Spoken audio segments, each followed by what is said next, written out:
Olá e seja muito bem-vindo. Hoje, vamos mergulhar nas profundezas mais sombrias da psique humana, um lugar onde a personalidade se torna não apenas tóxica, mas perigosa. Vamos explorar a figura do narcisista maligno e traçar a linha tênue, mas crucial, que o separa do psicopata. Imagine a seguinte cena: alguém olha nos seus olhos e diz, "Eu vou te destruir." Quando um narcisista diz isso, é como uma criança vestindo uma fantasia de vilão. Há uma teatralidade, uma necessidade de parecer poderoso para esconder uma profunda insegurança.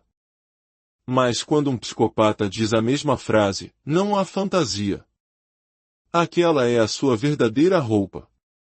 E ele vai, de fato, te destruir. É aqui que reside a diferença fundamental que vamos desvendar hoje. Vamos começar com o narcisista maligno. Este é, talvez, um dos tipos mais assustadores que abordaremos, porque é aqui que o narcisismo se torna abertamente perigoso.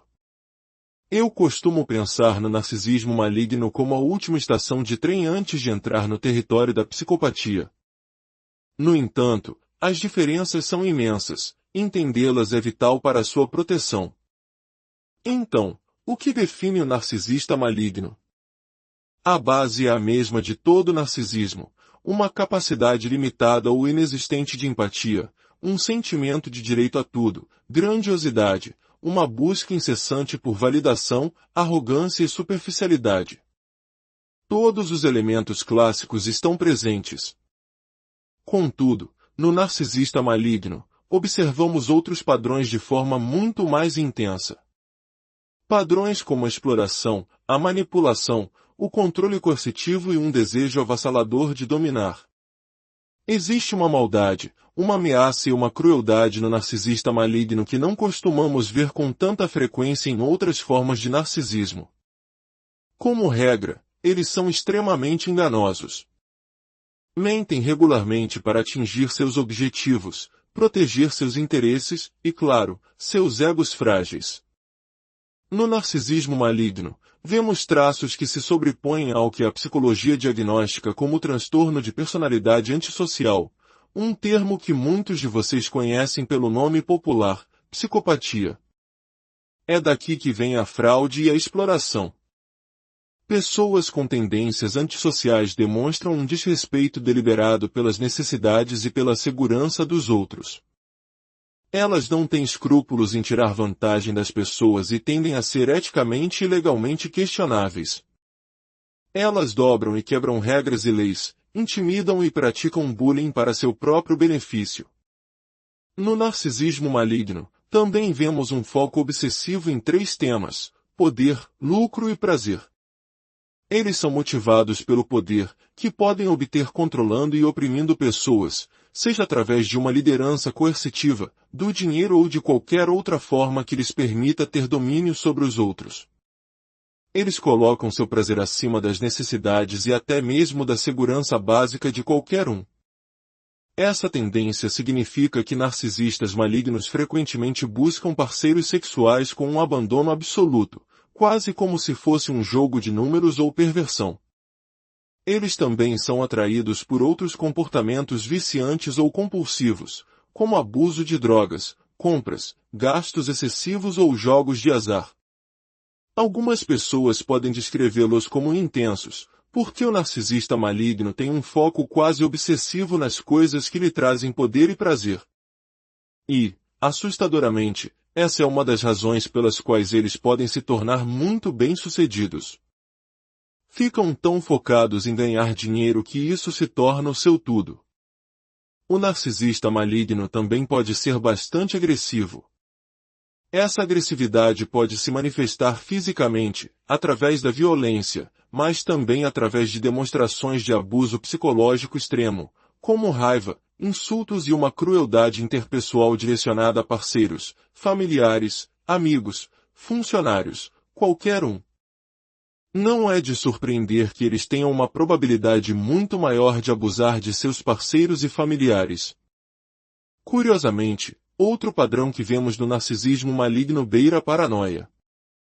Isso vai muito além da hipersensibilidade usual que vemos nos narcisistas grandiosos clássicos. Enquanto um narcisista típico pode se sentir cronicamente vitimizado ou reagir mal a uma crítica construtiva, o narcisista maligno acredita ativamente que os outros estão conspirando contra ele. Eles lançam todo tipo de acusações infundadas sobre a lealdade ou a honra das pessoas ao seu redor. Podem, por exemplo, acusar um parceiro de traição sem qualquer prova, ou um sócio de roubo. Ironicamente, é muito mais provável que eles próprios estejam envolvidos no comportamento antiético do qual acusam os outros. É como se, por tirarem tanta vantagem dos outros, eles presumessem que todos estão fazendo o mesmo com eles.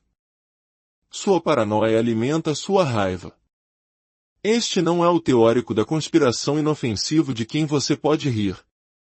São pessoas que atacam com raiva, às vezes até com violência, aqueles que acreditam incorretamente que estão tentando prejudicá-los.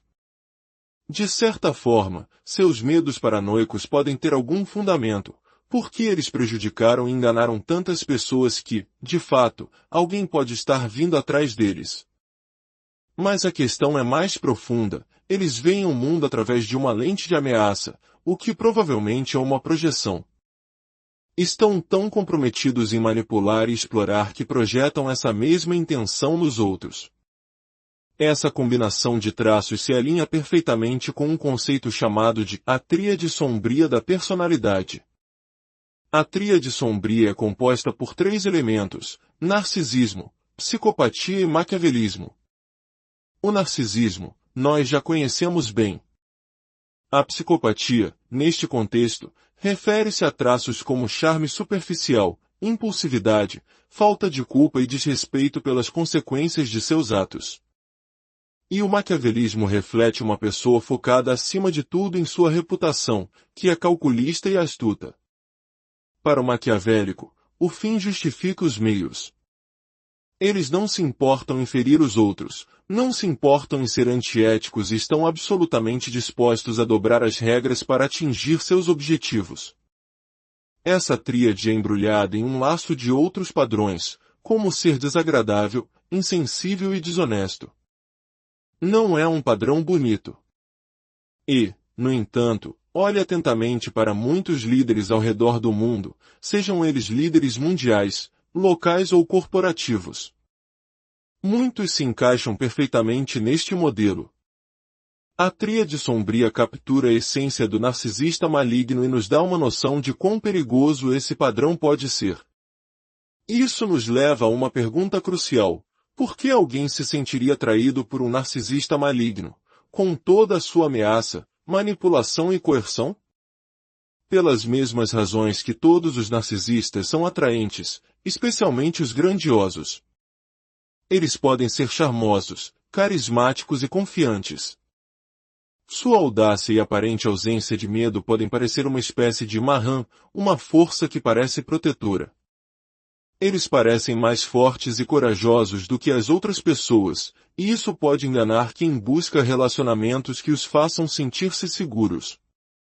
Essa bravata cria uma falsa sensação de conforto, como se essa pessoa sempre vai lutar por mim. É um precedente perigoso. A intensidade deles também é facilmente mal interpretada. O controle que eles exercem no início pode ser visto como um interesse apaixonado, em vez do prenúncio de um domínio ameaçador e perigoso. Como o lobo em pele de cordeiro, eles parecem atenciosos no começo. É para te conhecer melhor, minha querida. Mas essa atenção inicial é, na verdade, uma coleta de informações. Eles estão aprendendo suas vulnerabilidades, seus pontos de pressão. E em breve, eles usarão tudo o que aprenderam para te assustar, controlar e manipular. Esses relacionamentos quase exigem uma dinâmica de obediência. A pessoa pode rapidamente cair no que o narcisista maligno quer, por medo de sua raiva avassaladora ou na esperança de conquistá-lo se fizer exatamente o que ele quer. A paralisia do medo é o que permite que eles atraiam e mantenham as pessoas presas. Agora, vamos à grande questão: Um relacionamento com um narcisista ou com um psicopata? Qual é mais desafiador? Ambos são terríveis. Estamos falando de gradações de dor e dificuldade. Não há uma versão boa aqui. Ambos os tipos de relacionamento são caracterizados por manipulação, desvalorização, confusão, desprezo, gaslighting, isolamento, medo e luto. Mas eu diria o seguinte: os relacionamentos psicopáticos são tão traiçoeiros, tão perversos, tão aterrorizantes, que você começa a sentir que está vivendo em um filme de suspense, e não de um jeito bom. Eles são caracterizados por comportamentos parasitas, golpes financeiros. Eles contam mentiras colossais. Mentem sobre já terem sido casados, sobre ter outros filhos, sobre o trabalho que têm, sobre de onde vieram. Podem usar identidades falsas, pseudonimos e até ter históricos criminais que você desconhece. Indivíduos psicopáticos são mentirosos excepcionalmente bons, muito melhores que os narcisistas. A vergonha torna os narcisistas um pouco instáveis quando mentem. Os psicopatas são tão frios, calculistas e astutos que venderiam a aliança de casamento da sua avó para pagar a fiança enquanto ela ainda está viva. É assustador. O relacionamento narcisista, em contraste, é talvez um pouco mais complicado. Os narcisistas são como aspirantes a psicopatas que não conseguem mentir direito. Toda aquela insegurança, vergonha e ansiedade os atrapalham. Para o narcisista, a grandiosidade é uma defesa. Para o psicopata, ele meio que acredita na própria propaganda. A grandiosidade dele é mais consistente, é do tipo, não mexa comigo ou eu te destruo. O charme e o carisma do psicopata são ainda mais superficiais do que os do narcisista. Para o psicopata, o charme é apenas uma ferramenta para aplicar seu golpe. Para o narcisista, o charme é uma forma de encobrir suas inseguranças e obter a validação de que necessita desesperadamente. Psicopatas não buscam validação. Eles realmente não se importam com o que pensamos deles. Eles querem poder, domínio e controle total. E é por isso que, em um relacionamento com um narcisista, existem alguns dias normais. Às vezes, semanas ou meses normais. A pessoa narcisista pode até ser um pai ou mãe decente às vezes. Com um psicopata, talvez por um minuto, mas há um desconforto real nessas interações calorosas. Se eles têm filhos, muitas vezes é por um motivo de poder, para afirmar masculinidade, construir um legado. Eles estão essencialmente criando seus próprios soldados para assumir suas coisas, porque não confiam em mais ninguém. A confusão no relacionamento narcisista vem da mistura dos dias bons e dos dias ruins. Essa oscilação entre o que funciona e o que machuca. Há uma maior probabilidade de ficar preso em um ciclo de culpa com um narcisista por causa dos dias bons. Em um relacionamento psicopático, torna-se um sentimento diário de medo, de ameaça. Então, os relacionamentos psicopáticos são inquietantes e assustadores. Os relacionamentos narcisistas, em contraste, são desoladores e decepcionantes. Esperanças que sobem e descem. É um tipo diferente de dor. Quando se trata de sair, um relacionamento psicopático geralmente representa mais perigo. A falta de remorso e a natureza calculista aumentam o risco. Um plano de segurança é essencial. Eles não gostam de perder poder e controle. Com os narcisistas, a saída nunca é suave, porque eles odeiam o abandono. Mas o perigo tende a ser mais relacionado a campanhas de difamação, vitimização nas redes sociais e divórcios confusos. A exceção, claro, são os narcisistas malignos, onde o risco de dano físico e financeiro é muito maior. Isso nos leva à pergunta final: um narcisista pode evoluir para um psicopata? A resposta curta é: não é provável. Pense nisso como se houvesse um cânion entre o narcisismo e a psicopatia. O narcisismo é construído sobre uma base de insegurança e fragilidade. Pessoas narcisistas têm a pele fina, são reativas e muito sensíveis. Elas podem sentir culpa e vergonha quando fazem coisas erradas, não por empatia, mas porque isso as faz parecer mal.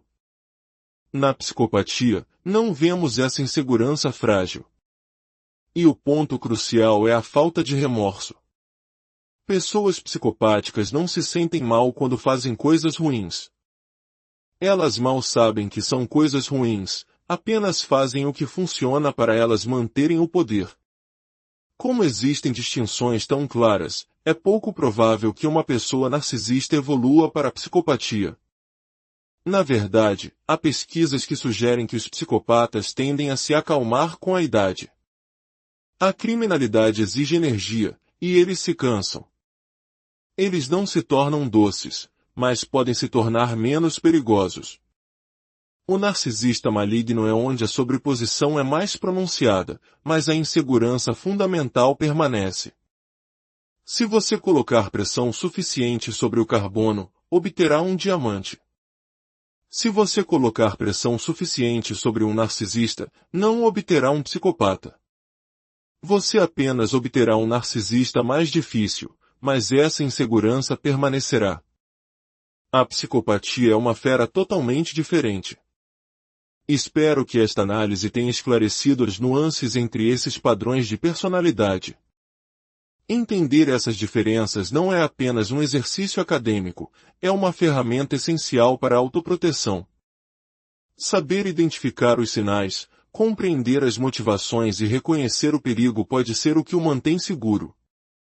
Conhecer o inimigo é o primeiro passo para a autodefesa. E, às vezes, o inimigo usa um rosto charmoso e familiar. Fique atento, cuide-se com